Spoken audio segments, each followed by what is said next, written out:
Hello everyone, good morning. কেমন আছো তোমরা সবাই? আশা করি ভীষণ ভালো আছো। তো আজকে আমি তোমাদের সাথে শেয়ার করবো আজকে কী কী রান্না করেছি। তো আমি এখানে লাউ দিয়ে ডাল বানাবো, তার জন্য লাউ দিয়ে আমি সেদ্ধ করতে বসিয়ে দিলাম। আর এদিকে কড়াই শুকনো লঙ্কা পাঁচফোড়ন দিয়ে মেথি শাকটা আমি ভেজে নিচ্ছি। আর এতে কিছুটা বড়ি আমি অ্যাড করব।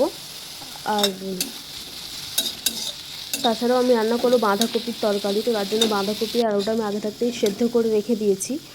তো কড়াইতে আমি শুকনো লঙ্কা, তেজপাতা আর জিরে, আদা, টমেটো এগুলো দিয়ে একটুখানি ভালো করে কষিয়ে নেবো। তাতে যেমন যা মশলা লাগবে, নুন, হলুদ, ধনে জিরে এগুলো দিয়ে ওটা ভালো করে কষিয়ে বাঁধাকপিটা অ্যাড করে দেবো।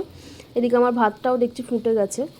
আর ডালটা আজকে আমি করব হচ্ছে পাঁচফোড়ন দিয়ে আর শুকনো লঙ্কা দিয়ে, এছাড়া অন্য কিছু ফোড়ন আমি দেবো না। তো তোমাদের কেমন লাগলো অবশ্যই জানাবে।